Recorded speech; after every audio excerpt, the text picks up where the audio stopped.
कभी ऐसा लगता है कि जिंदगी एक ऐसी ट्रेन है जिसमें हम बैठे तो हैं, पर ये जा कहाँ रही है, इसका कंट्रोल हमारे हाथ में है ही नहीं।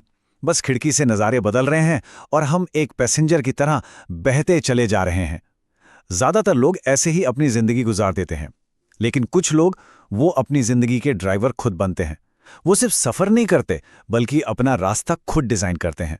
आज हम यही समझने वाले हैं कि अपनी जिंदगी के एक पैसिव पैसेंजर से एक एक्टिव आर्किटेक्ट कैसे बना जाए।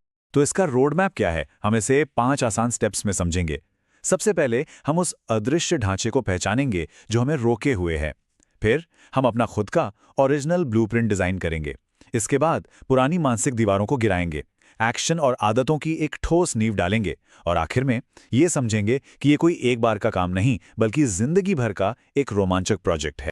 तो चलिए शुरू करते हैं पहले और सबसे जरूरी कदम से। ये है उन अदृश्य ढांचों को पहचानना जो हमारी मर्जी के बिना ही हमारी जिंदगी को शेप दे रहे हैं। अगर ये सवाल सुनकर थोड़ा अजीब लगा, तो यकीन मानिए ये एक बहुत जरूरी एहसास है।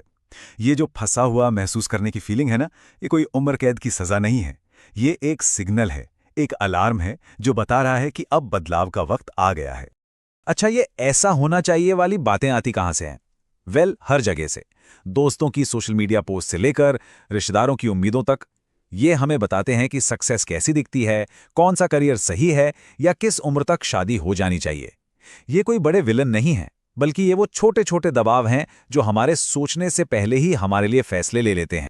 यहां देखिए, एक तरफ है दूसरों की लिखी हुई स्क्रिप्ट, एकदम साफ सुथरी, जिस पर चलना आसान लगता है, और दूसरी तरफ एक खाली पन्ना। हाँ, थोड़ा डरावना लगता है, लेकिन ये संभावनाओं से भी तो भरा हुआ है। अपनी जिंदगी का आर्किटेक्ट बनने का पहला कदम बस इसी फर्क को मानना है और खुद को अपनी कहानी लिखने की इजाजत देना है। तो ठीक है, पुराना ढांचा तो हमने पहचान लिया, अब बारी है अपना खुद का ब्लूप्रिंट बनाने की। ये स्टेप दूसरों के दिए नक्शे को साइड में रखकर अपने अंदर के कंपस को खोजने के बारे में है। एक ऐसा कंपस जिसकी नींव हमारे असली मूल्यों पर टिकी हो। इस खुदाई में ही असली मजा है। सबसे पहले अपनी नॉन नेगोशिएबल वैल्यूज को पहचानिए। वो चीजें जिनसे आप कभी समझौता नहीं कर सकते, जैसे ईमानदारी, आजादी या क्रिएटिविटी। फिर किसी चीज को बस चाहने और जिंदगी के लिए एक विजन रखने के बीच का फर्क समझिए, और आखिर में इन सब को मिलाकर अपनी जिंदगी का एक मास्टर प्लान तैयार कीजिए। यहां पर एक बहुत ही जबरदस्त बात कही गई है। मतलब असली आर्किटेक्चर का काम बाहर नहीं बल्कि अंदर होता है। जब अंदर का ढांचा मजबूत होना, तो बाहर की दुनिया की कोई भी चुनौती हमें हिला नहीं सकती।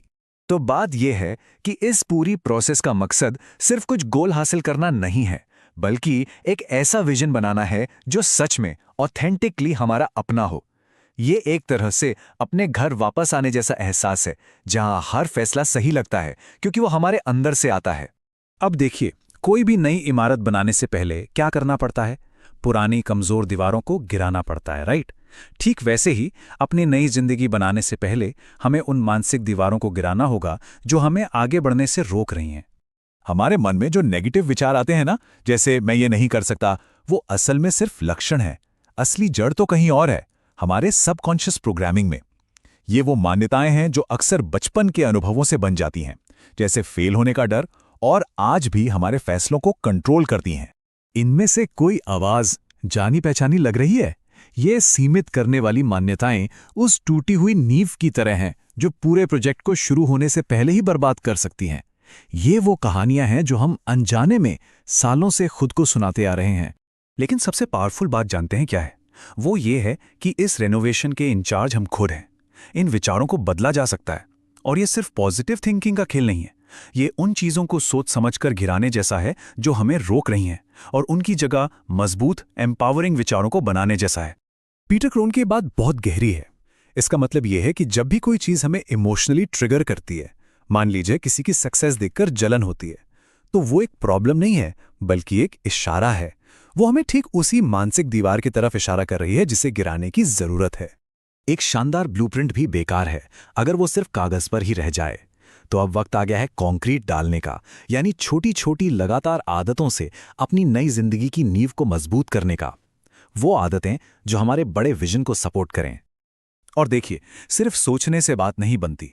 जब हम अपने विचारों को एक साफ सुथरे प्लान में बदलते हैं, तो कॉन्फिडेंस अपने आप बढ़ जाता है।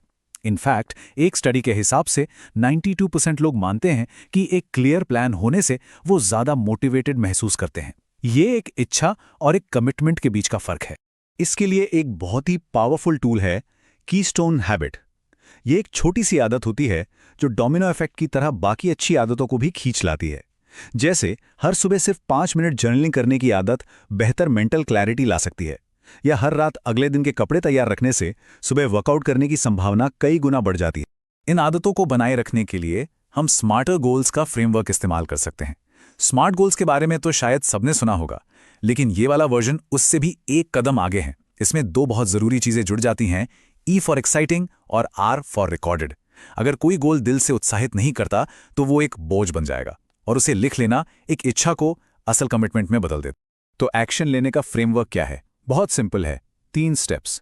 अपने बड़े विजन को लिखिए, उसे छोटे छोटे मैनेजेबल कदमों में तोड़िए, और हाँ, रास्ते में हर छोटी जीत का जश्न जरूर बनाइए।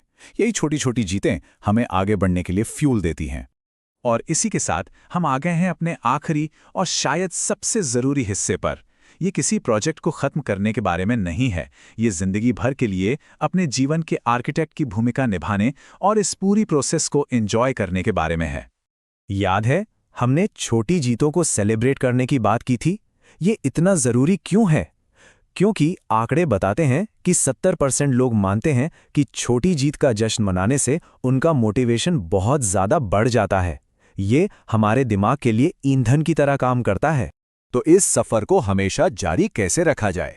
इसके लिए कुछ बातें ध्यान में रखनी होंगी। असफलताओं को फेलियर की तरह नहीं, बल्कि सीखने के मौके की तरह देखिए। अपने ब्लूप्रिंट को अपने साथ बदलने दीजिए, क्योंकि हम सब वक्त के साथ बदलते हैं। और सबसे जरूरी बात, सिर्फ मंजिल पर नहीं, बल्कि बनाने की इस यात्रा में, इस प्रोसेस में खुशी खोजिए। तो आखिर में बात बस इतनी सी है। असली मजा किसी बने बनाए घर तक पहुंचने में नहीं है, बल्कि उस घर को बनाने की सुंदर, कभी कभी थोड़ी मैसी, लेकिन पूरी तरह से अपनी यात्रा में है। एक ऐसा जीवन बनाने की यात्रा जो सच में ऑथेंटिकली हमारी अपनी हो। तो अब प्लान हाथ में है, सारे औजार भी यहीं हैं। सवाल बस एक ही है जो सच में मायने रखता है। आज वो सबसे पहली, सबसे छोटी, लेकिन सबसे ठोस ईंट कौन सी है जिसे आप रखने जा रहे हैं?